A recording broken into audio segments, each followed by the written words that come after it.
Welcome. This is where we get to talk and debate about all things paranormal, strange, and just plain weird. And from time to time, we'll have special guests joining us, those who investigate ghosts and haunted places, hunt Bigfoot, chase UFOs, discover metaphysical mysteries, or uncover the truth surrounding urban legends and myths.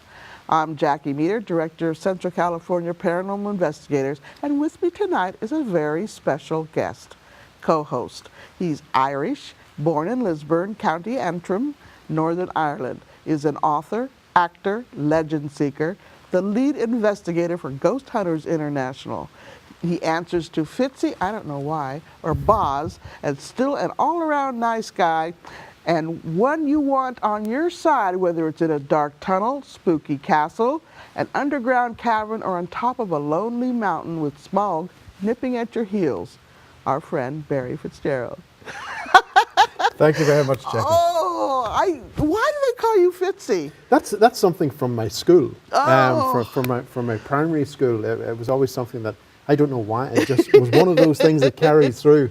And certainly my friends back in Ireland, a lot of them will say, "Hey, Fitzy." Oh, see, Fitz I could understand, but Fitzy. And where does the Boz come from? Well, Baz actually came from after running on Ghost Hunters International. There was so many emails coming through that instead of me writing my full name, I just shortened it right down to Baz. It was efficiency at the end of the email. Very good. I did not know that. Tidbit of information. I am so happy you're here. Thank you. I've been on cloud 9 for a month. So, but I'm really honored that you're here with us. Thank you. But I want to talk about you. Sure. You've got some books out. Mm-hmm. You've kind of taken a different path away Yes. from the ghost hunting. Yep. Although you still dabble. Mm-hmm. But tell me about your new path. Your new journey. Well, the new journey really began with experiences that I was having in the underworld, the Mayan underworld in Belize. Mm-hmm. There was something in the chambers of that cavern that was speaking to us, that was communicating with us, that led us deeper into the cave system. Right. Our cave guides had told us that if we listen to those voices, they will kill you. Their grandfathers told them these stories. Mm-hmm. What was this thing? Why was it leading us deeper into the cave system? And it got to a point in the cave system where it became dangerous, life-threatening at one point. Should we cross this deep part of water where we knew this thing was, or do we stop? And at that particular moment in time, we stopped. But that experience led to this snowball effect, which brought me right back to Ireland, where I began to investigate this underworld. This place of shadowy myth and legend that from an Irish standpoint goes back thousands of years. Right. And when we started to really delve into it, it was then that we started to see these connections globally. Right. And by interviewing a lot of the different tribes, the native peoples from all over the world, we started seeing connections, links that were really bonding things together, which were fantastic. Right. Well, you over the weekend, you're here visiting friends. Over here, you were to a what I think is the Tehachapi area, and you saw some petroglyphs. That's right. Okay. Now you mentioned to me before the show those were very similar or the same as the ones you found in Ireland. That's right. What we tended to see, Jackie, was that using various different techniques, we're now beginning to understand how the Neolithic peoples were opening these doorways to this other place. But we're also finding the symbolism of these doorways, and more importantly, what was on the other side of the doorway on cave paintings right around the world. And that's what brought us here. This was one of the cases that I wanted to get a look at, and both my wife and I trekked through the high desert to get to this location. And sure enough, where this place is known as a portal, we find the paintings that mimics the cave art back in Ireland. Well, so how do you, I mean, we all know what a portal is, but for those that don't know, it's a gateway to another dimension, another world, another, I don't know, for a better word, I guess dimension is probably the best word. How do you, I mean, How do you know where they are? I mean, how do you tell? A lot of the old places you tend to find in archaeology. Okay. And this is very, very important because these are not places that you're going to find on a Google search. Sure. These are places that you're going to have to go back into manuscripts. The same as myself, we have to delve back into manuscripts, some dating back to the 2nd century, to try and understand not only the mindset of the person, but also what they're experiencing and communicating with. Now, the 2nd century by no means is that the origin of the portal. That is not the case. Right. We're going back thousands of years beyond that. But it was around the 2nd century that we started writing the things writing down. them down, yeah. And that is the big thing. And you know, we come from tribal communities that was it was an oral tradition. Right. So, and you had specific people who were trained to keep those stories Right. and retell those stories. But these stories were not told to Joe Blogs on the street. These were very specific stories kept for very specific people. And over special occasions, these stories, these poems, would be relayed. Right. But they had to be relayed word for word. And this continued generation after generation after generation. And that's in every culture. Absolutely, I mean, we're not yes. just talking about the Irish culture, Native Yep. American culture. We're talking all cultures. Yes. There was this oral tradition of Very telling much so. their history orally. So, and you have a book.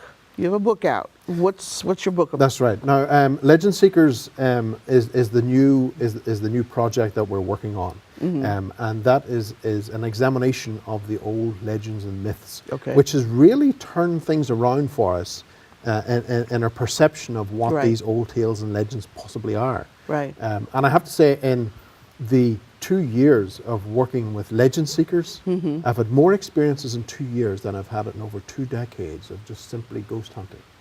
And it has actually got to a point where one of the experiences was enough for me to say, if this happens again, I am done. I retire.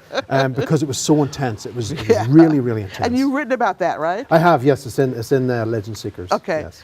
So if you want to see what Barry's been up to for the last couple years, check out his book, Legend Seekers. And we're going to put that on the screen for you so you know where to go and where to buy that. And I can't wait to get my copy. So you Thank got to you. come back so you can sign it. We will. Yeah. All right. Okay. Let's get started, huh? We got a couple of really interesting stories. The first one, it's said that Disneyland is haunted, and in fact, the number of internet sites devoted to the ghosts of Disneyland is downright scary. That's the truth. Okay, so still, the stories go on and on and on, from ghosts that untie ribbons in cast members' hair, props that move from one side of the room to the other. Plus, what many don't know is that there is a behind-the-scene rooms in the haunted mansion that are so creepy, employees won't go inside. And everyone knows that Walt, who died in 1966, had an apartment over the fire station on Main Street, and that the light in the window is never turned off, a tribute to Walt.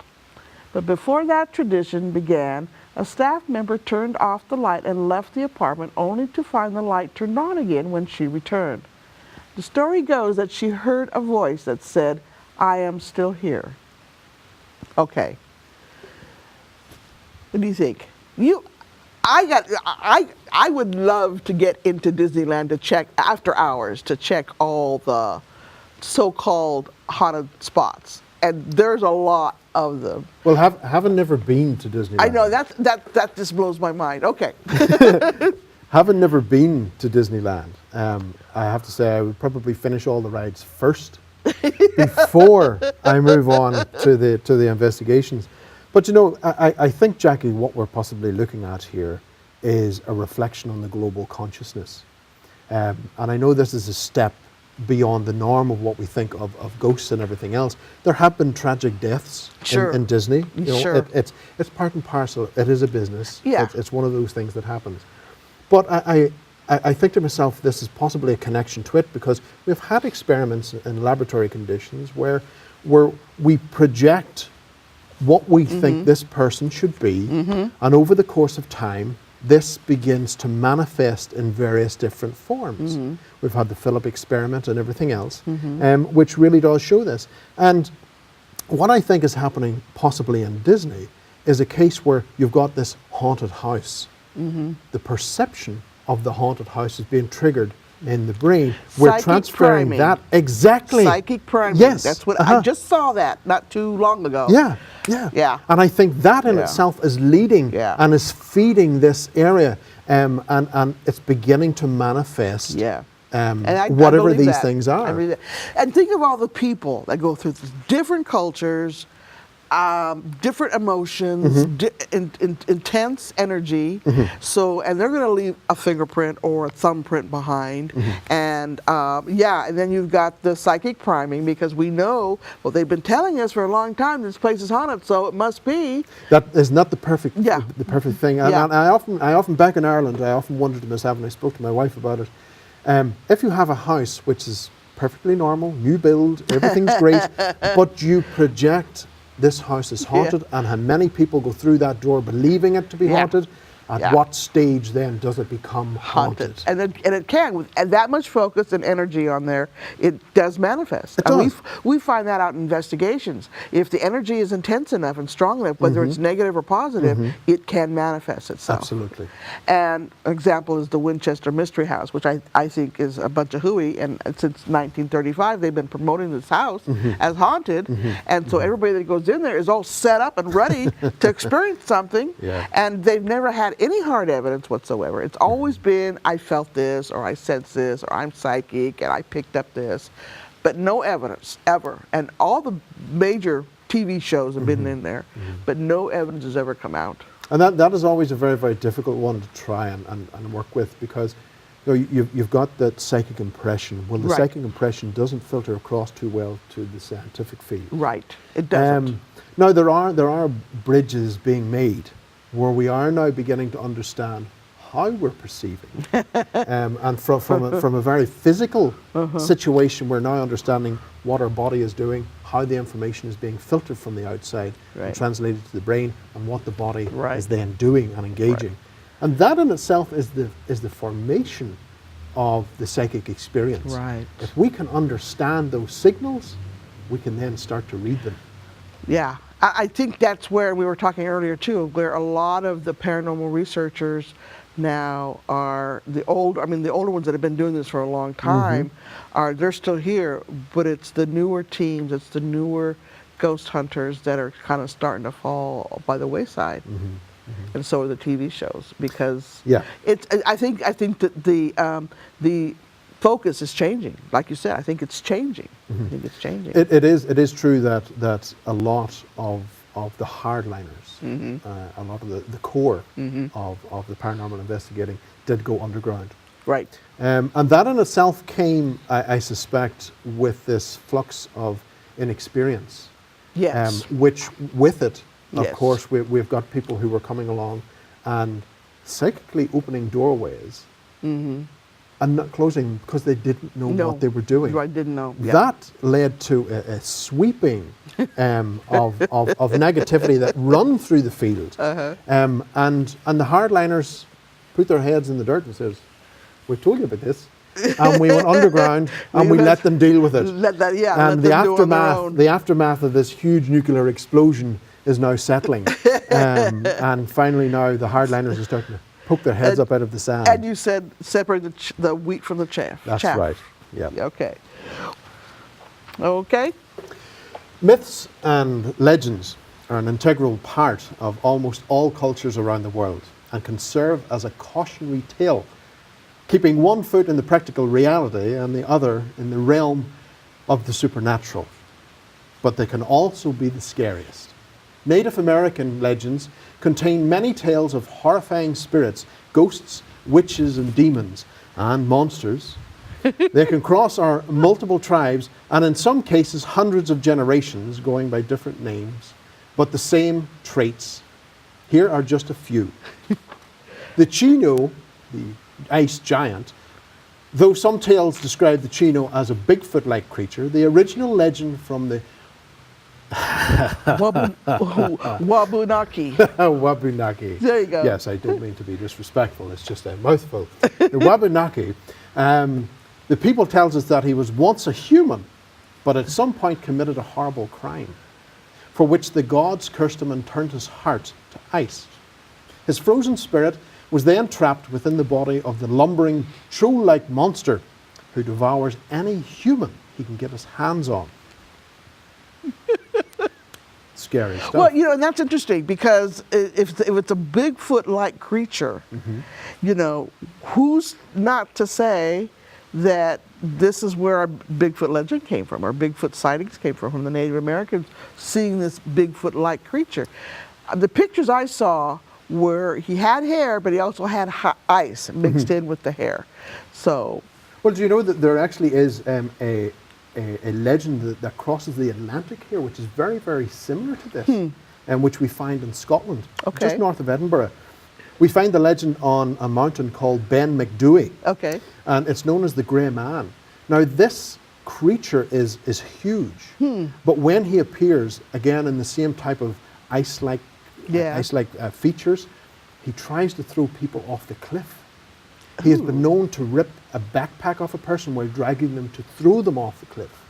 And now multiple people have seen this and experienced it, but the fear that's generated when this thing appears, just the sight of this creature is enough to throw modern man into a cowering cat. I hadn't heard that story before. Wow. It is quite infamous now in Scotland. Wow. And that's something that seems to resemble that. But moving on. Okay. Yeah, please. But moving on, we have the Mishi Pishu. I think that's the right pronunciation. Yes, that sounds good. The water panther. The story of the water panther spans multiple tribes, including the Cree, the Algonquin, Ojibwe, and Shawnee. We're getting there. It's usually described as a giant dragon-like feline, and the most common element is the monster's aquatic habitat. It lurks in lakes and rivers, waiting for humans to come close to the water, then pulls them under and drowns them. It's even said to have a snaky prehensile tail that aids it in its snaring the prey. Now that is something that I would not want to see. No, I don't think I'd want to see that one either. And again, this crossover is unusual because in Ireland we have a thing known as the Darahu. And this creature also lurks in the deep waters of the lakes and pulls people in and tears them to smithereens. In fact, we've got some evidence there, some real evidence back in Ireland of a story of this lady called Grace Connolly. She was bathing by the lake shore. This creature attacked her and in 1761, I believe, and she was torn to smithereens. There was an awful fight engaged with her and with the husband and this creature. Eventually the husband won, but both the horse and the creature were buried at the same spot at the base of Benbulben Mountain.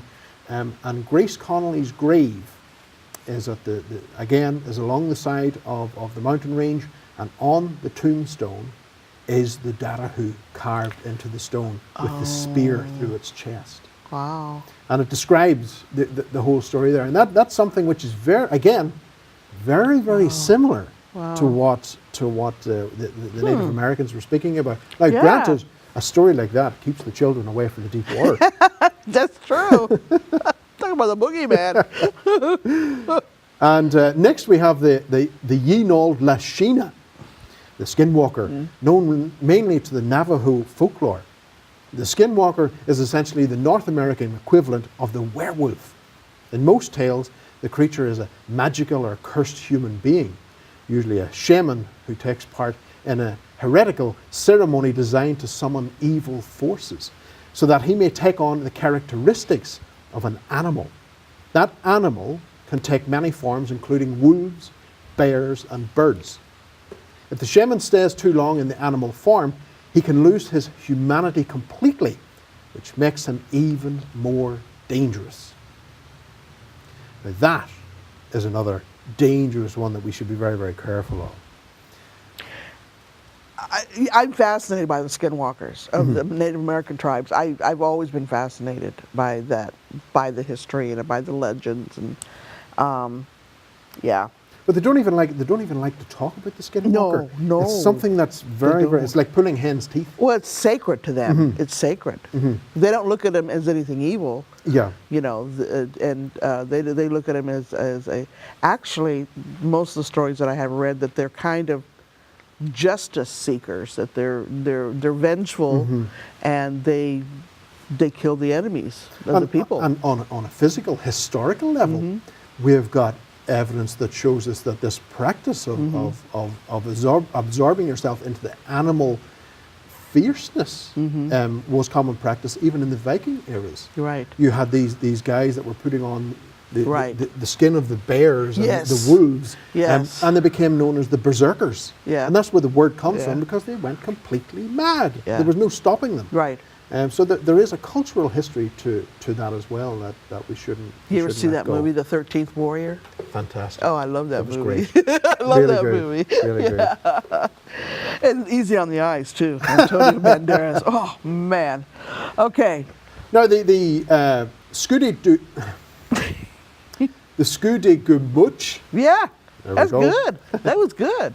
the ghost witch, one of the scariest figures in the here we go, Passamaquoddy. Passamaquoddy. Yeah. There we go. Passamaquoddy. The Passamaquoddy tribe. And the Micmac mythology, the ghost witch is often said to be born from the dead body of a shaman who practiced black magic. The demonic entity then emerges each night from the murder, with murder on its mind. Now they can be killed with fire, but be aware of approaching one. Simply making eye contact or hearing the witch's voice can bring a diabolical curse down on the unwary. Now we shouldn't forget the Wendigo, the evil that devours. Perhaps the most powerful and deadly creature in North American folklore, the Wendigo appears in many tribal legends. But the best known description comes from communities surrounding the Great Lakes region. Many of the legends are cautionary tales enforcing taboos against cannibalism by claiming that any human who eats another's flesh will be transformed into a creature of pure evil, a form of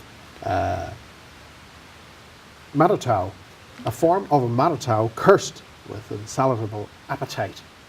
Not even loved ones are safe from their eternal hunger. And these were just a few. I mean, the article I read had 10, but these were just a few because we don't have time for all of them. But, you know, Scary. there's some pretty scary myths and legends out there. There is, which would keep me in the house with locked doors. Yes. The Knights Templar Paranormal Order are not only an investigation team set on bringing evidence of the paranormal to light, but also there to help and assist anyone needing help in removals, cleansings, or finding out what really is going bump in the night. Based in Hamilton, South Lanarkshire, Scotland in the UK, here with us via Skype is lead investigator David Barrett. Good evening, David. Good evening. I am so happy you're with us. Pleasure. Yeah, I'd like you to meet our co-host, somebody I think you know or have met before, Barry Fitzgerald. Hi, Barry. David, how are you, my Celtic cousin? Not too bad. How's the weather back in Scotland? Yeah, it's raining as usual, so... Well, at least it's steady and persistent. Yes, well, Scotland's the only place that can have 4 seasons in the one day. It can rain, snow, sunshine, and it's always windy. I would love to visit Scotland and Ireland. All right, David, we're going to start. I wanted to ask you a few questions. I want to start out with what got you interested in the paranormal to begin with. Well, to begin with, it was a curiosity. The first few years I was interested in. I eventually went on one of these events that they do, and through EVP and on the Ouija boards, I came in contact with my father. Oh. Now, me being me, I asked questions that were personal and only me could know. Right. and they were answered spot on. And that just left me dumbfounded, and it just started my passion. This was 15 years ago. It started my passion for having to seek out more answers. And since then, it's every other week I'm out investigating, whether it's in Scotland or I'm down England. Yeah. And I've even done Europe as well. You travel both in Scotland and the UK, correct? Yes. Okay. Yes. So you have a pretty wide area to cover, if I'm not mistaken. Yeah, it was good. I mean, Britain's quite small. I can travel from sort of Hamilton to London in about 7 hours, but that's like going to LA. I'll travel that, and and I'll drive back up the road, or else I'll get a hotel depending like whereabouts I am. Yeah. Wow, it's like going from here to LA. I'm going. I know I got to get over there now. Well, okay, that's great. So you started with the Ouija board, answered some personal questions for you, and then that kind of got you going and wanting more answers. I can certainly understand that. Who are your team members? Tell us about your team. My team members is my wife. She's our camerawoman, so she supports me quite a lot, which is I'm thankful for. And my other 2 team members are in Birmingham in England. Now that's Ian Ainsley. He's a sensitive, and John Madden, who's also a sensitive. But Ian's also a demonologist, and he's obviously he's been reading a lot of books and studying for the past 10 years. He's very knowledgeable in that side of things as well. Yeah. How long have you had your team together? The team's actually is pretty new. It's only about a year now. Okay. We've had the team. Before that, it was just myself and my wife, and just doing their own thing. And then we decided to set the team up, and obviously we were filming our stuff as well, just to show the public, what it's like on investigation. Because there's certain shows out there that's I don't think it's a good example of like investigations, whereas like our stuff is like 100% real. Mm-hmm. Okay, all right. So David, if you don't mind me asking, in relation to your team, the way that they work, they seem to be based more within that spiritual connotation. How do you find that works with the landscape and with the buildings that you're using? Do you find that works wonderfully well? And are you able to back up those particular experiences and those claims from the sensitives?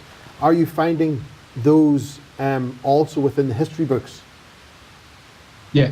Well, one of the things we do as well is I'm location manager, so I'm the one that goes and books the places. And for instance, I booked a place for us to do down in England, and I didn't tell Ian or John about there's a skull buried inside the wall of the castle. Right. It's not known because it's not a well-known place that the other events companies use. Because I always try and not use places that events companies go a lot to. Mm-hmm. Mm-hmm. So when I took them there, they had picked up on something round about the area where the skull was put inside the castle wall. Mm-hmm. Mm-hmm. But it's like everything else. I mean, you can research anything on the internet, and if you go into these famous places, I mean, even I could become a medium if I wanted to, because obviously I know a lot of history about the places. Mm-hmm. But it's finding the places that are not on. It's easily researched on the internet, and obviously you don't tell the sensitives on your team member where you're going. Mm-hmm. Mm-hmm. So really, it's a blindfold for them. They're going there and know nothing about it. Yeah. The thing as well is with John and Ian, the type of sensitive they are, they can sense spirit, not so much that they can communicate with spirit. They're not the medium that can talk to spirit. They just sense spirit round about them. They can point you in the right direction then. Yeah, and that's great. That's great. We can do the same thing. Yeah, we'll do the same thing. Before we talk, we watch the video that you've sent us. What made you go to Gilmerton Cove? What drew you there? Anything special? Gilmerton Cove is a very special place for me, being like Scottish. It's always a place that I've was always had planned to do. So, especially with the history of it. The history goes back. The Hillsfire Club was there, the Masons were there, and reportedly the Knights Templar were there. And obviously with their name, and their name comes from, because I've got a family that's high up in the Masons at the moment. I can trace my lineage back towards the Knights Templar, and that's why we're called the Knights Templar. Wow. And on the Echovox, we've actually got a few very good responses, because obviously when we use Echovox, I always try and use intelligent responses before I start a session. Wonderful. That's great. So besides the Echo Box, what other equipment did you use? Well, I use REM pods, K2, tri-field meters, shadow detectors. All these, I use all these as tools. Okay. But mainly the piece of equipment I like the most is EchoVox, because like myself, I don't have any gifts. So I go in there, and with EchoVox, I can communicate. I mean, some of the responses I get for EchoVox is unbelievable. Okay. All right, great.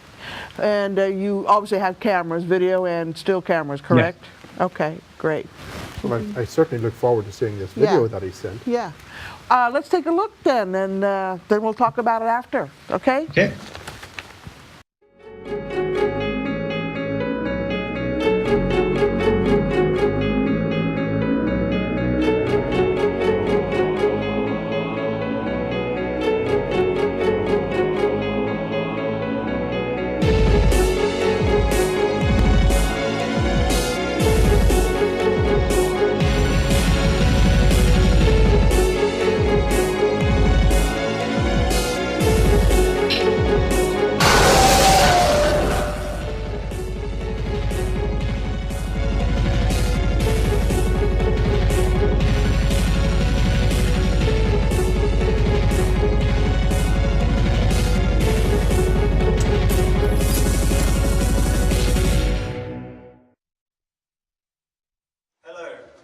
To the Templar Files. We are the Knights Templar Paranormal Order, and we are here at Gilmerton Cove in Edinburgh, Scotland. There are many mysteries and speculations surrounding Gilmerton Cove and what it was used for. Some tales say Gilmerton Cove was an illegal alcohol smuggling den. In other tales it was used as a brothel. Some believe it to be a place of witchcraft and satanic rituals, others a meeting place of the infamous Hellfire Club, and others a hideout of the legendary Knights Templar when they were disbanded and hunted down. Many believe it's the final resting place of the Holy Grail. Knights Templar Paranormal Order go in search of the answers to questions that have long been unanswered. Join us as we go back to our roots.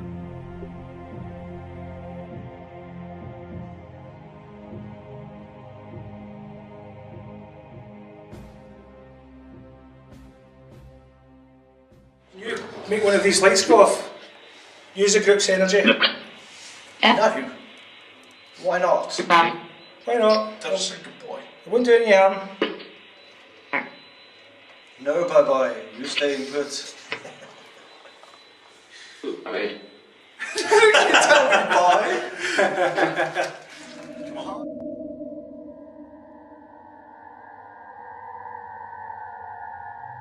What is this in my hand?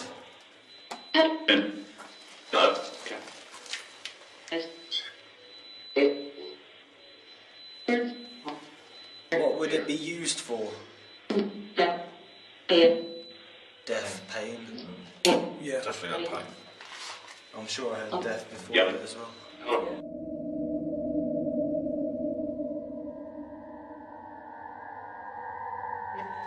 .1 to 1.8. That's a huge drop, and that's not coming from. Look. That's a huge drop. Oh, temperature. I know that does stick up on us, you know. Yeah. Oh, So yeah. there's an issue with that. That it can get that close.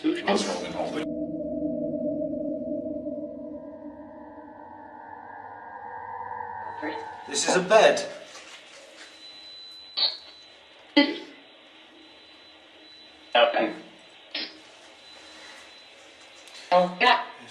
Yeah, okay, so this was a bed. I think that was one of the first things I said.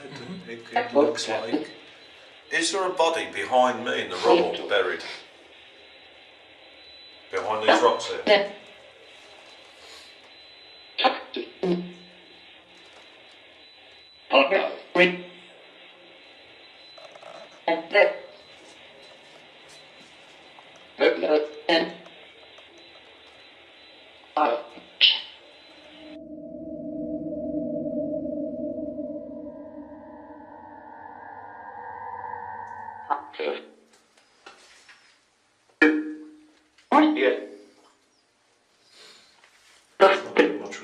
that just say my name? I think so, yeah.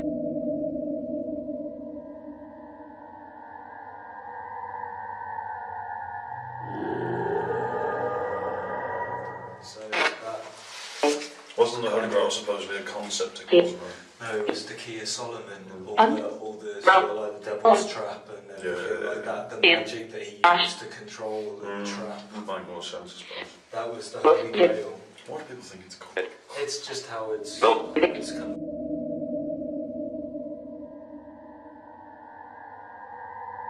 So can you answer us if the Holy Grail wasn't treasure, was it the Key of Solomon?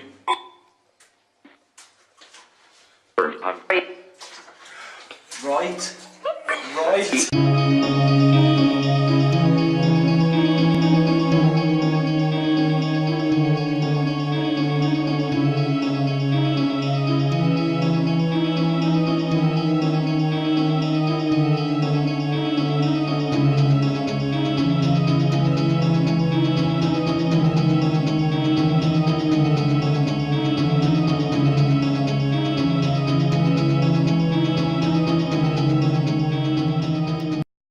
Okay. David, I have to say that's a really good video. It was very interesting. I have to be honest with you, I'm not a big fan of the Spirit Box, Echo Box, any of that, but you made me think of maybe take a second look at it. I've never seen a Echo Box do that before, so I mean there were the collection of words all relating to the same subject was I find fascinating. So really super good video. You put it together very well. Okay. What did your sensitives pick up when you were in the cove? When we were in the cove, because the cove's quite a small place, so in the back of it we didn't go down because there was a lot of wires, and it was making our equipment go haywire. You know, the K2 was going off, everything was going off. So we decided to just mostly stay up the top of it, where the church bit is, where we were sitting. And obviously Ian and John had picked up on, they picked something up round about them. You know, because they don't see spirit, or they can communicate, but they can sense. They can sense the spirit, so they sense the spirit there. And obviously, what we did find out on that episode, we found out Paul the Templar coming through quite a lot.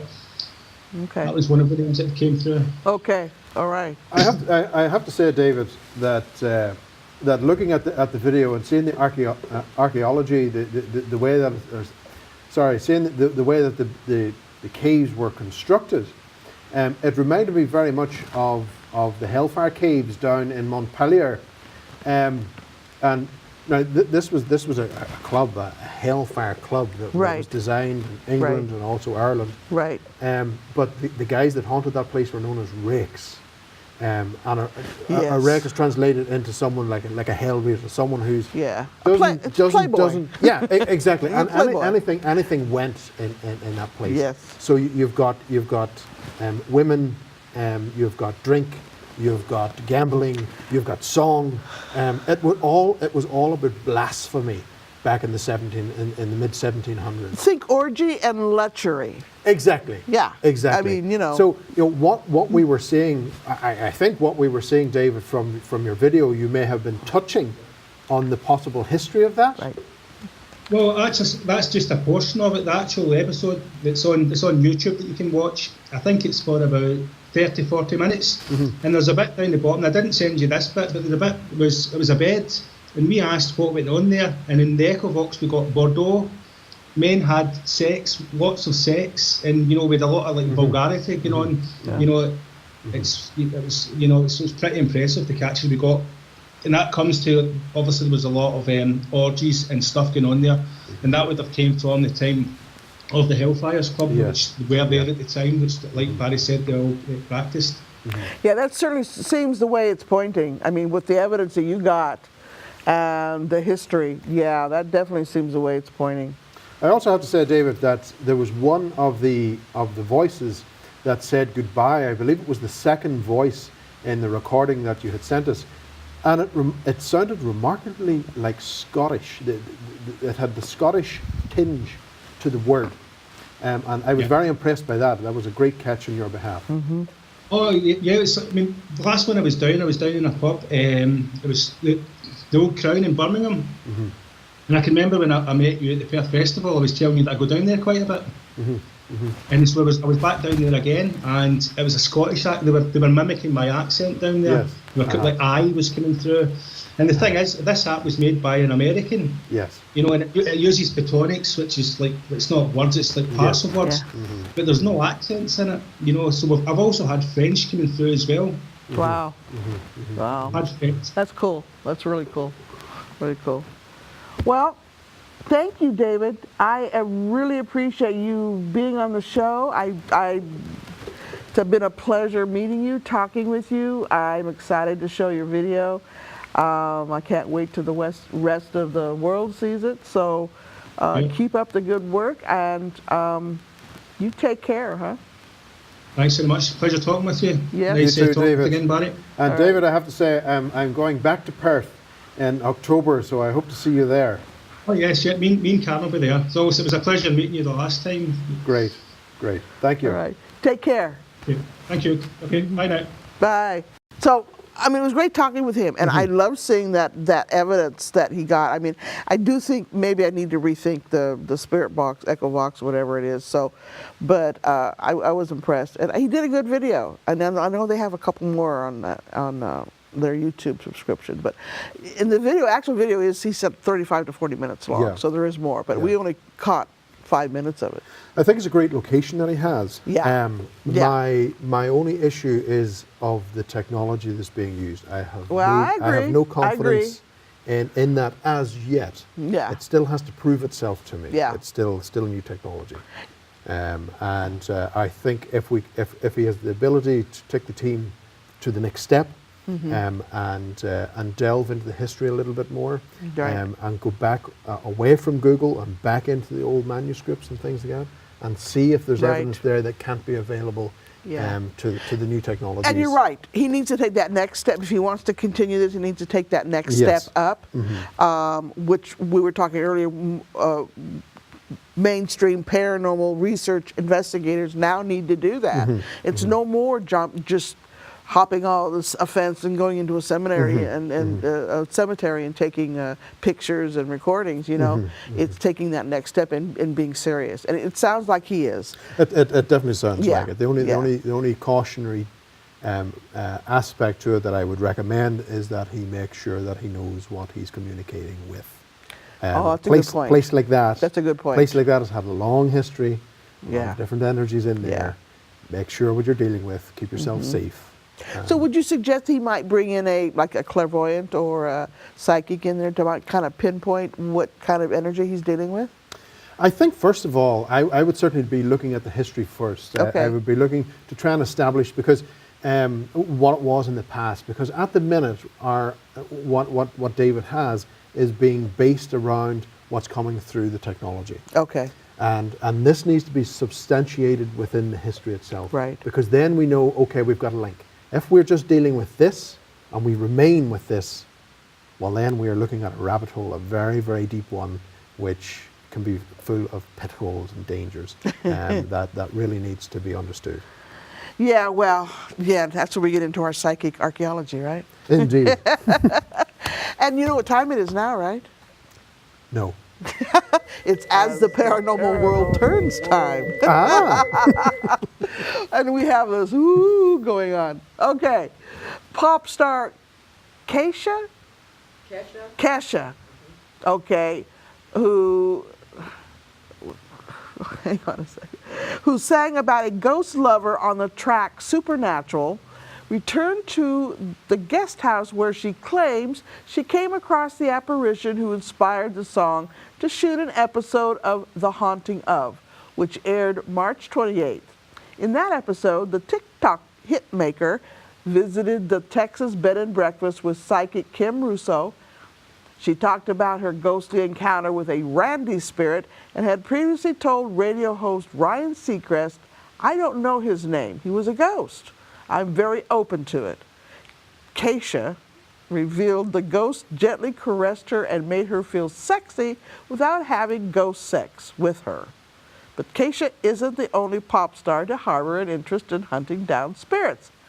Country singer Carrie Underwood recently enjoyed a birthday ghost hunt at an undisclosed location as she turned 33 in Glasgow, Scotland, earlier in March. Wearing a shirt that read, "I ain't afraid of no ghost," she also donned night vision goggles and a headlamp as she tweeted, "Going ghost hunting in Scotland."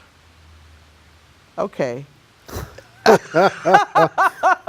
Well, first off, it's ghost sexting. Now, this is something new to me. Right. It was brought to my attention a few months ago, and there is such a thing.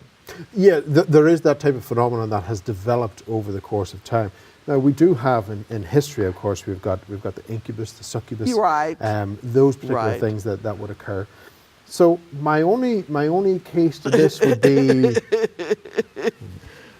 I would recommend not going down that particular avenue. Yeah. Well, I was floored when I first heard that. I thought the guy was pulling my leg. Scott Grunwald was pulling my leg.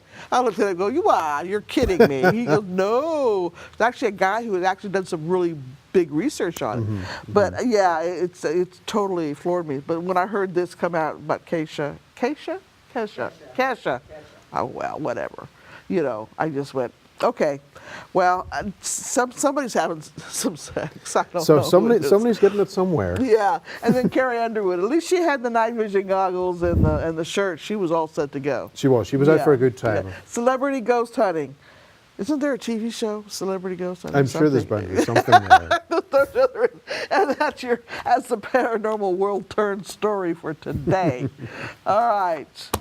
Antiques, relics, and family heirlooms are the material objects that tell us about our heritage, our history, and can offer valuable information about humanity in general. Archaeologists are constantly discovering artifacts around the world that give us insight into how we evolved. Well, let's take this a step further. Paranormal archaeology, or as some call it, psychic archaeology. What is it? Well, it's not exactly mainstream science, but think of it as a new approach, a new journey that takes us to another level by combining traditional research with paranormal methods. By using psychics, an object or site can provide its own story into a window of time. So, Jackie, this Yes, Barry. is where we arrive at a fork at the crossroads, because from what I can understand and what I'm reading into it, this psychic archaeology seems to be what we would call back in Europe psychometry. So I'm wondering, why then, if we're picking up objects such as this cup here, if we're picking up objects and getting a psychic impression from it, which has been used over the eons of time, right up to the modern age, police forces, of course, will use psychics to psychically see if they can bring anything from the object of a murder victim or something. Right. Why then are we reinventing the wheel and calling it psychic archaeology? And I agree. I agree with you. I mean, we're already doing this to an extent anyway.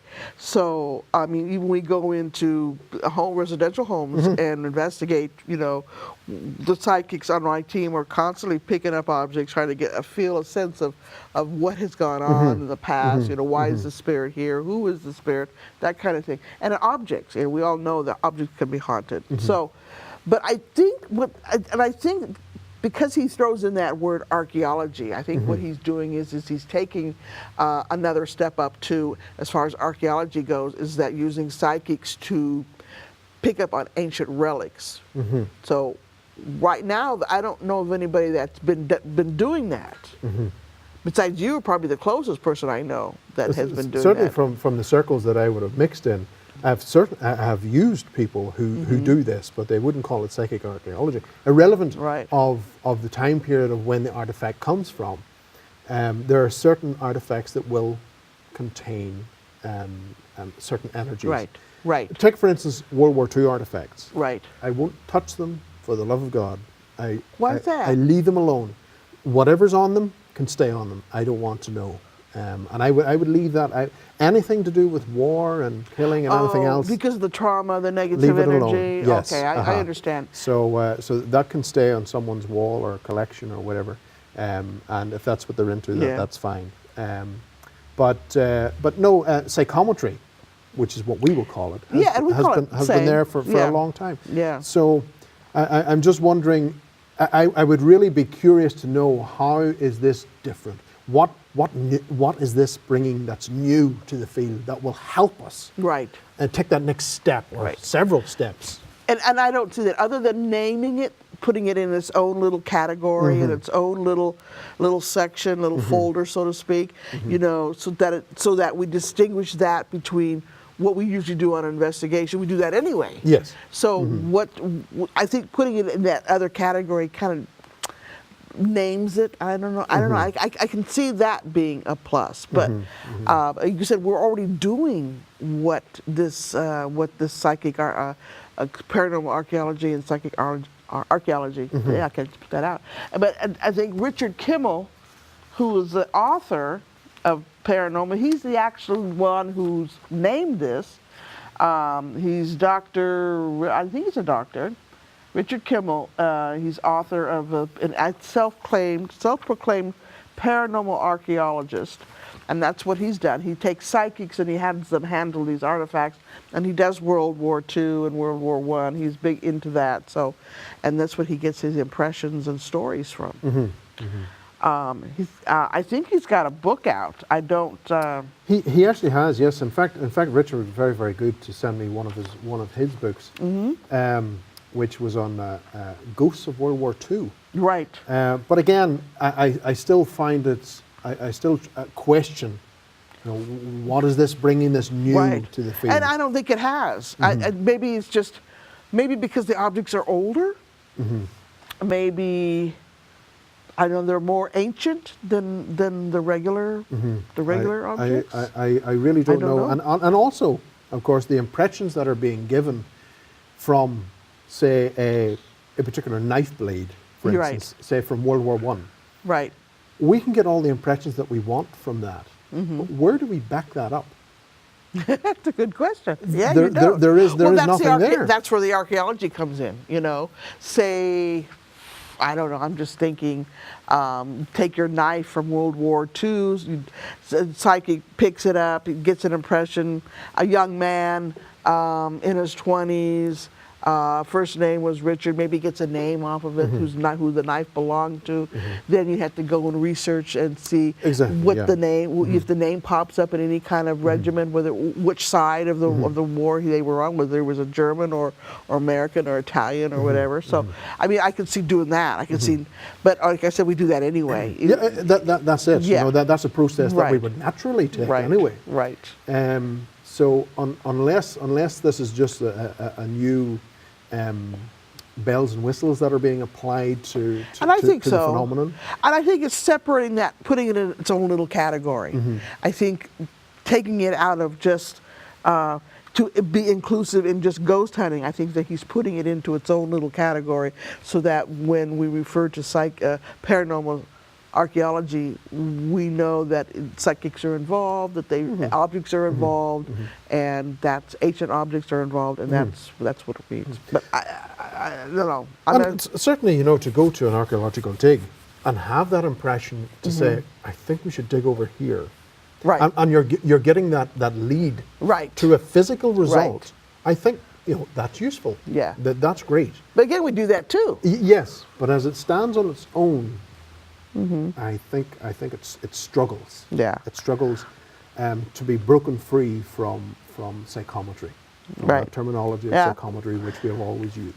Well, maybe he started in the right direction. Maybe he's opening up. Maybe something new will come through. With doing this, something new will come through. New technique, new method, new information. Well, all we can do is wish him all the best. I hope he keeps in contact with us to let us know where this is going. Yes, I'd be interested in keeping this updated, because, you know, like I said, it's what, like Barry and I both agree, it's what we do now, only this probably takes it a little bit up a little bit, puts it in its own little category. So let's see what happens. Let's see what develops. Okay. I think we're on to announcements, are we not? Moving along. Moving along. Well, it's still time to get your tickets for the Grey Ghost Paracon on the USS Hornet in Alameda, California. On Saturday, August the 13th, 2016. Where did the light go? Where was I to look? Yeah, where's we're supposed to be looking here? Well, we're showing a picture right now. All right, There grand. you go. On August the 13th, 2016, there will be a special education fundraiser and history mystery overnight investigation on the USS Hornet. Paracon starts at 2 p.m. and the speakers will begin at 4 p.m. This is the 4th annual USS Hornet Grey Ghost Paranormal Conference, hosted by the USS Hornet Museum and the Alameda Paranormal Research, and featuring some of the most well-respected names in the field. Info and tickets from ghosthuntus.com. And we'll put that on the screen for you all, so you don't have to memorize it. Great stuff. Okay, looks like our time is up. You want to see what CCPI is up to? Check out their website and calendar at www.ccpifresno.org. And if you want to see what's up with Barry, where he's heading off to next, check out his website at www.charmstealer.com. And you take Max with you. I do indeed. Yes, I Max, think we got a picture. Yep. We got a picture of you and Max. He's a fantastic animal. Yeah. And a very, very close friend. He keeps me safe. Oh, yeah, I'll bet. Keeps you out of trouble, more like it. Huh, Donna? There you go. There's the picture. There's Max. See you back for our next show when we talk about more paranormal topics on the last Wednesday of each month on the same channel and time. Hope you've enjoyed our show, and if you like what you've seen so far, go to our Facebook page to see what's coming up next. Post comments, ask questions, watch past shows, and don't forget to like our page, www.facebook.com/Paranormal Journeys. And with that, goodbye and Slan go bra. Translated, that means take care and be safe.